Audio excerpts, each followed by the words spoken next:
Então, pessoal, vamos lá então para a terceira parte aí dessa primeira aula aí, esses conceitos básicos aí de NR10, tá? Então, no vídeo passado, a gente estava falando um pouco dos efeitos, né? Dos efeitos dessa corrente elétrica, com relação à intensidade e o que ela pode causar. A gente viu que não é preciso de muita corrente elétrica para poder ter um efeito catastrófico, né? Um efeito pesado aí para a sua saúde. E vamos dando sequência aqui.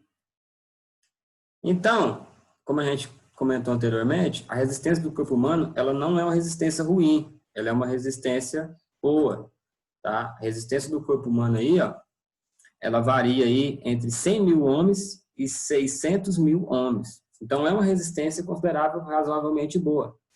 Porém, quando ela está exposta a rupturas, né, umidade, suor, né, ela tende a cair muito, chegando até 500 ohms. Então, esse é o grande problema do efeito maior da corrente elétrica. E, geralmente, quando o cara sofre um acidente, dele tomar um choque, seja por contato direto, contato indireto, tensão de passo, tensão de toque, o que acontece? Ele está já suado, porque ele está trabalhando, né? Ou às vezes ele já tem um corte na mão, por algum motivo. Então, essa resistência dele já está muito baixa, o que provoca um efeito mais severo, um efeito mais danoso, mais nocivo na saúde. Aí aqui ele dá um exemplo, né? A gente já fez esse exemplo aqui, já comentamos, né, relacionado à lei de Ohms. Principais sintomas aqui, né, como a gente também já falou, principalmente da corrente elétrica, numa tensão em baixa tensão, que são tensões abaixo de 1000 volts corrente alternada, 1500 corrente contínua. Tem a questão da parada respiratória, a parada cardíaca, né?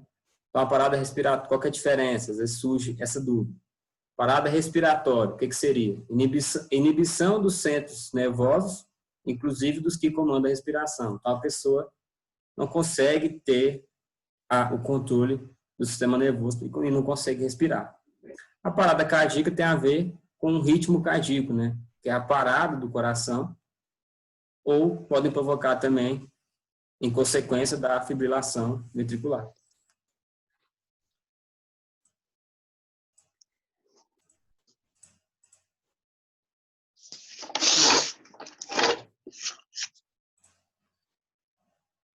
Desligando o microfone aqui. Voltando, a gente também a questão das necroses. Então, o que seria essas necroses aí? Quando o cara é exposto a um choque elétrico de alta tensão, vai provocar queimadura. Essa queimadura, ela tende a matar o tecido, matar aquela parte ali do tecido. Aquilo ali, ele necrosa, escurece ali, e é a parte do tecido que morreu. É onde tem que passar por um processo de raspagem, né? Então, ali o cara tem que raspar, tirar todo aquele tecido morto ali. É um processo extremamente dolorido, né? Graças a Deus, nunca tive que fazer, mas quem fez sabe o que eu estou dizendo. É um processo extremamente dolorido. Tem que raspar todo aquele tecido, toda aquela carne morta ali. Tem que passar por um processo de enxerto também, né? Para encher aquela parte ali. Tem alguns casos que a necrose chega até no osso, né? Matando ali musculatura, tecido, sistema nervoso.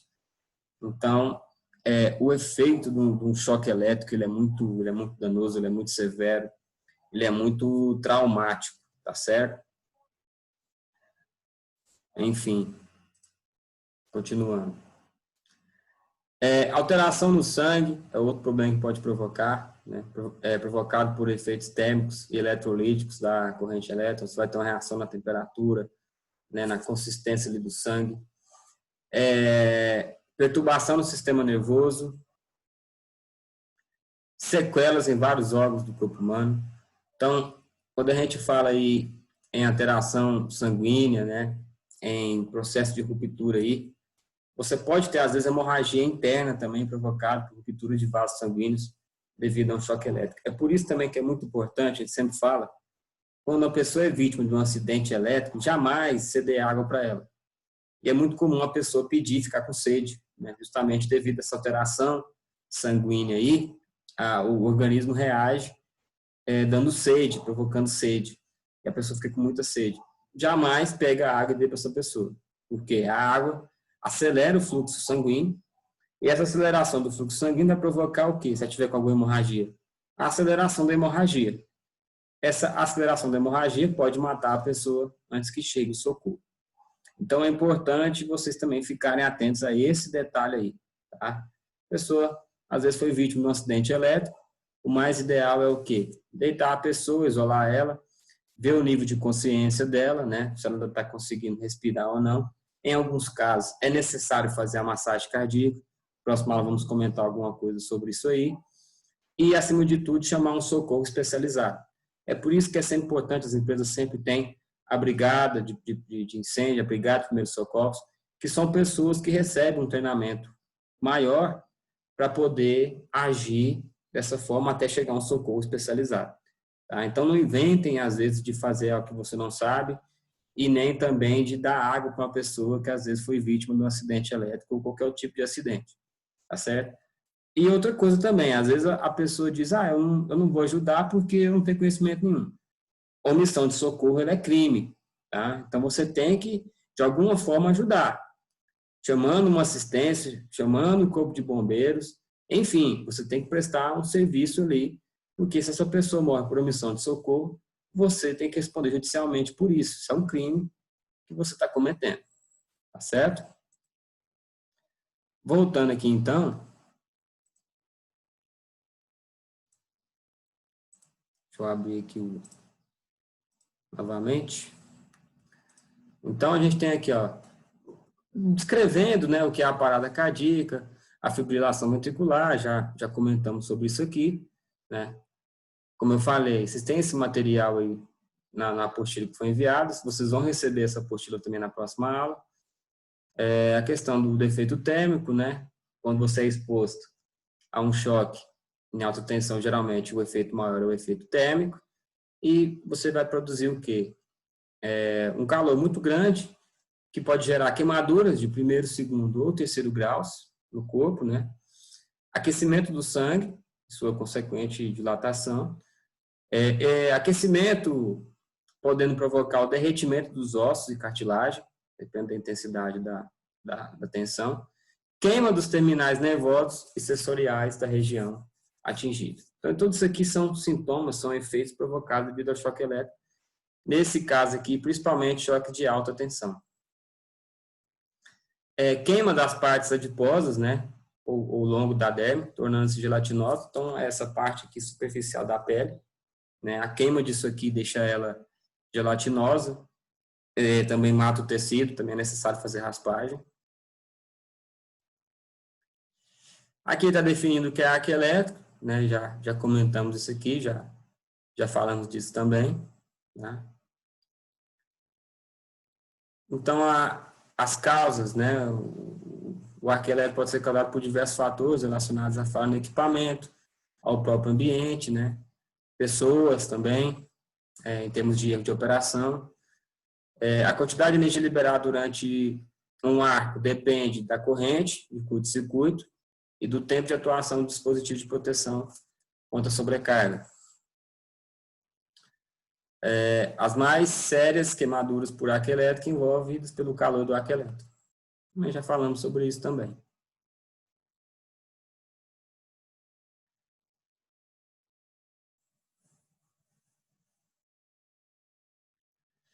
Então, alguns dispositivos aqui, né, de segurança contra arco elétrico. Então, são dispositivos de abertura sobre carga, né, chave de aterramento, resistência ao curto-circuito, e equipamentos de ensaio para resistir aos arcos intensos. A questão do campo magnético, também já falamos, né, o que é o campo magnético, o que provoca ele. A exposição ao campo magnético, ele pode causar principalmente o quê? No sistema de distribuição e transmissão, né? Embora não haja comprovação científica, há suspeitas de que a radiação eletromagnética pode provocar o desenvolvimento de tumores. Então, isso aqui não tem nada cientificamente comprovado, mas o pessoal diz, né?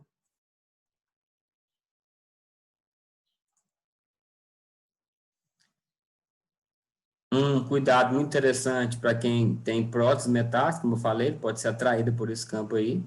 Pessoas que portam aparelhos ou equipamentos eletrônicos, como marca-passo também, em contato com esse campo magnético, pode sofrer algum dano.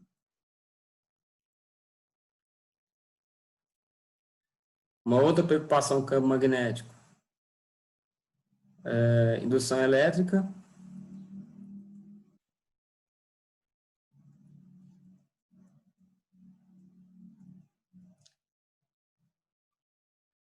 Aqui a gente falando só um pouquinho sobre a questão da descarga atmosférica, pessoal. Tá? O que é uma descarga atmosférica? É o famoso raio, né? O famoso raio que a gente conhece aí.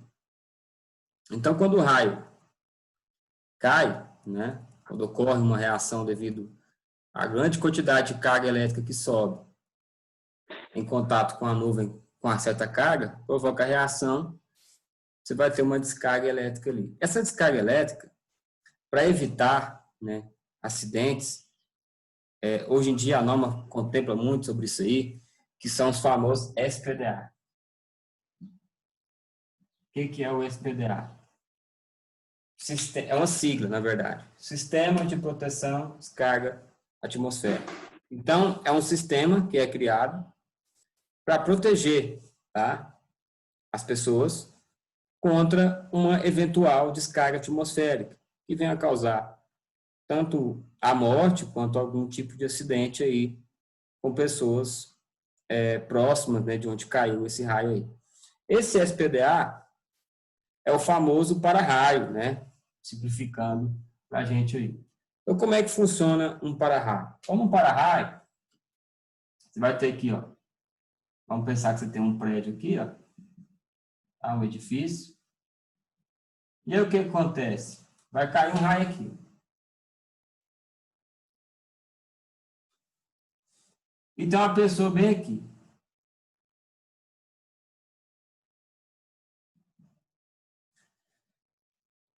Esse raio, caso esse prédio tenha um para-raio, um sistema de SPDA, você vai ter uma haste aqui, ó, metálica. Essa haste está presa aqui no condutor e vai levar até o aterramento lá desse prédio.